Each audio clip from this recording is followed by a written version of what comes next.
Hoje a gente vai tratar também de um tema bastante importante, que é a chamada delação premiada. E essa mesma delação, ela tem mais de um ponto de vista, obviamente, como outros assuntos. Mas esse aqui a gente dá para identificar bem um lado e outro lado. Nós vamos apresentar os dois, como sempre, você acompanha aqui no Jornal da Record News. Hoje o nosso convidado é o Dr. Davi Teixeira de Azevedo. O Dr. Davi também é professor de Direito Penal da Faculdade de Direito da Universidade de São Paulo e está aqui conosco. Doutor Davi, boa noite, bem-vindo, obrigado pela gentileza, pela participação. Obrigado. É um prazer estar aqui com você. Doutor Davi, qual é a avaliação que o senhor faz da chamada delação premiada ou colaboração premiada? Eu não sei exatamente qual é o termo técnico. A delação premiada ou colaboração, sinônimo, é um bom instituto, mas que está sendo mal aplicado pelo judiciário brasileiro. Há várias razões por que é um bom instituto e há várias razões pelas quais está sendo mal aplicado. É um bom instituto porque a delação premiada permite que haja uma redução da pena para o réu que delata.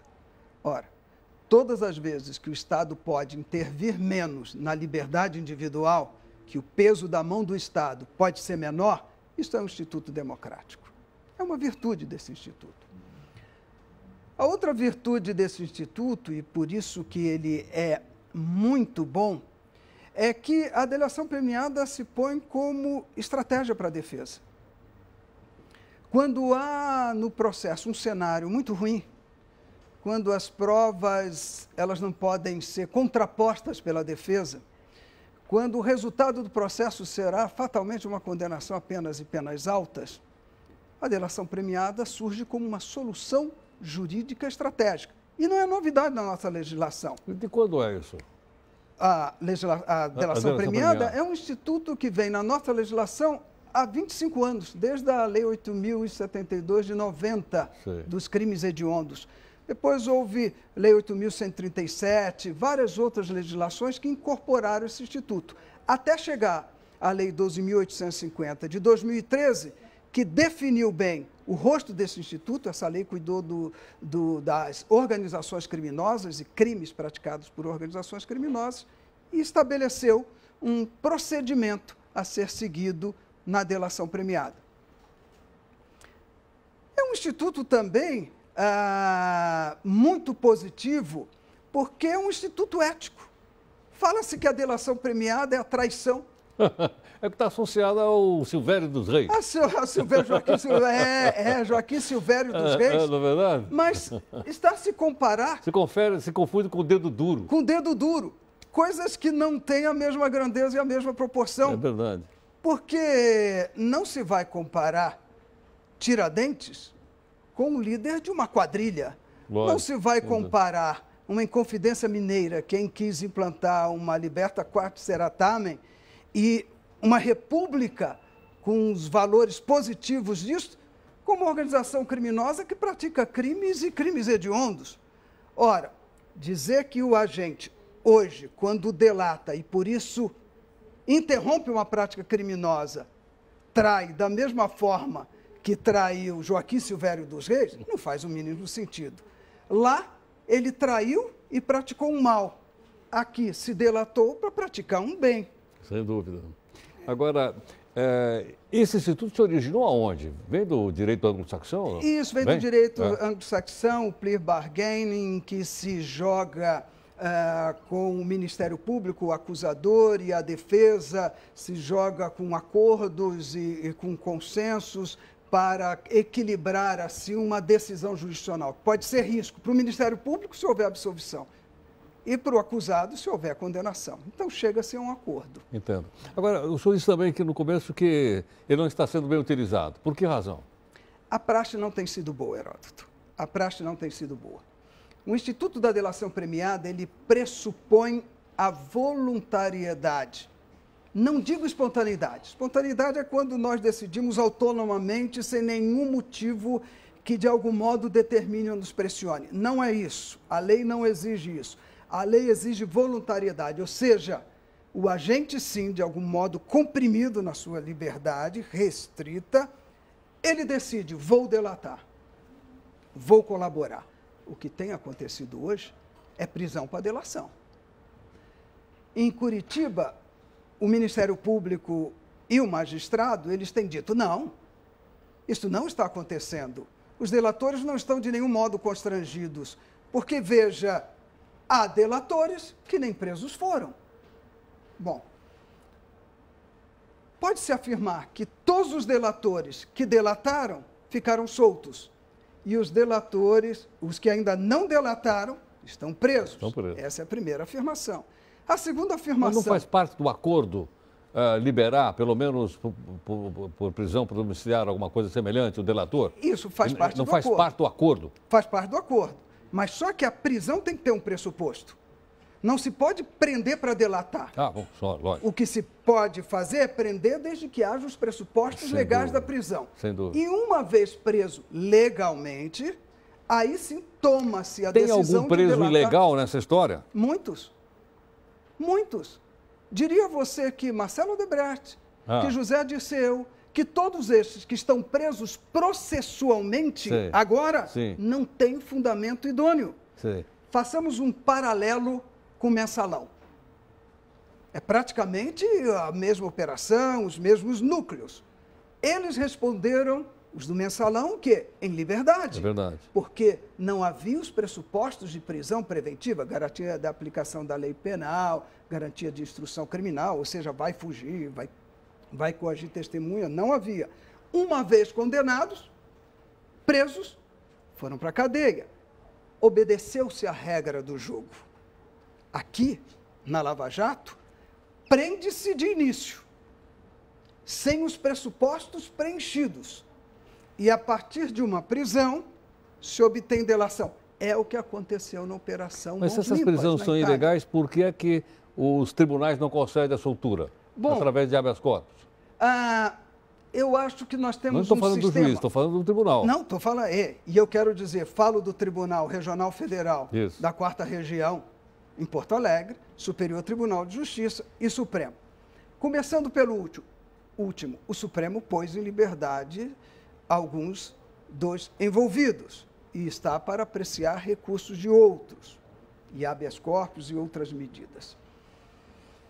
A Operação Mãos Limpas, isto o juiz já escreveu em 2003 num artigo, o juiz Moro tem grande apreciação pela Operação Mãos Limpas. Ele afirma, e lá houve, que deve existir uma interface entre opinião pública, meios de comunicação social e judiciário. Devem trabalhar em conjunto num só sentido. Quando se trabalha desta maneira, havendo uma ligação direta entre opinião pública e poder judiciário, dificilmente há liberdade dos julgadores para uma decisão autônoma segundo as regras garantidoras. Por quê? Porque há pressão social em cima dos julgadores, é isso? Sim. Que é pressão social provinda de linchamento. É mais ou menos a mesma coisa. Se você for consultar hoje a sociedade punitivista, ela toda estará voltada para uma justiça rápida, séptica, imediata de linchamento, que causa um certo estupor depois que acontece o linchamento. É isto. Consulte a qualquer um que deve ser feito com o criminoso e com a criminalidade. E a resposta será prisão, pena de morte. É isto. Quando você pega um judiciário que consegue esta conexão direta, fica difícil para os órgãos superiores modificar decisões tomadas. Porque também estão tomadas. Pressionados pela opinião pública? Sim. Mesmo um órgão superior? Sim. Se você for ver julgamentos do Superior Tribunal de Justiça, os fundamentos são panfletários. Os fundamentos são: destruíram a Petrobras, porque a Petrobras é um orgulho nacional, porque isso não é argumento jurídico. O argumento jurídico é: o réu A coagiu testemunhas, o réu A tem provas de que ele ia fugir, o réu A, ele continuou a praticar infração criminal. Se dada a resposta a todas ou a uma dessas perguntas, a prisão processual é necessária. Necessário, sem dúvida. Agora, a opinião pública tem a sensação, e todos nós temos, de que está sendo feito justiça. Quer ser feito justiça? É linchamento, porque a justiça antecipada. Está envolvido, está preso. Começou a cumprir pena, portanto, preso. Agora, eu acho que essas questões processuais, obviamente, o senhor professor de Direito está nos dando uma aula extraordinária. Mas eu acho que muitas vezes a opinião pública também olha para fora do nosso país e quando acontecem esses escândalos fora do Brasil, o pessoal vai para a cadeia. O caso, por exemplo, do Enron lá nos Estados Unidos, os caras saíram algemados dentro da sala da presidência da empresa. Primeiro nós temos São de ver... coisas diferentes, mas eu digo, Sim. talvez isso também inspire vamos dizer, esse sentimento da sociedade, de achar que é dessa forma que se faz justiça. E não é. E não é. Primeiro que são dois sistemas jurídicos diferentes. E segundo, que justiça tardia, dizia Ruz Barbosa, não é a justiça, mas injustiça qualificada, e justiça rápida é a justiça que passa o risco de cometer atos injustos e decisões injustas, quando não se oferece oportunidade de defesa. Quando é simplesmente o advogado e os defensores... Agora, então me explica mais uma coisa. Por que com os pobres acontece isso? O que se quer... Ele é preso na rua, jogado na cadeia, é julgado, a opinião pública quer linchá-lo da mesma forma que você falou agora há pouco. Então, para pobre não tem essa mesma justiça. Isso. Deveria ter, né? Deveria ter, mas não irmos para o caminho inverso, que é uma socialização da miséria. Assim como existe miséria do INSS, queremos que ninguém tenha plano de saúde. Assim como existe miséria na educação, não queremos que ninguém tenha um ensino de qualidade. Assim como há misérias na justiça, queremos que todos sofram os mesmos. Eu estou falando da percepção, aliás, que você que levantou essa questão da percepção da sociedade. Isso. A sociedade tem essa percepção. Então, quando é pobre, vai para a cadeia. Né? Até vi outro dia uma brincadeira dessa internet, você já viu, que tem um juiz, aquele, acho que é o Portas do Fundo que faz, né? E que o juiz começa a bater o martelinho, absolveu o depois o cara roubou 10 anos de cadeia, mais 5. É verdade. Isso é percepção social, que obviamente não bate com o direito, claro. Mas eu digo para você, Heródoto, se nós estamos supondo que há um privilégio na ponta da pirâmide, por isso teríamos que haver uma justiça, que é uma justiça da miséria, que está na base da pirâmide, não haja dúvida que por causa de 0,5% de réus de um status socioeconômico diferenciado, nós estamos esgarçando e terminando com as garantias do Estado Democrático de Direito. Estamos numa espécie de tempo de garanticídio, matando todas as garantias, que vai tornar mais miserável quem está na base da pirâmide. Então, este homem que aqui, roubando um relógio, era trancafiado e a última esperança dele era os tribunais superiores, este homem nem lá terá mais esperança. É este o resultado que eu vejo para a justiça da Operação Lava Jato, sendo um defensor muito candente do Instituto da Delação Premiada, mas quando bem aplicado. Professor, obrigado pela aula. Um prazer estar aqui. Excelente. Muito obrigado, viu? Muito grato. Muito obrigado.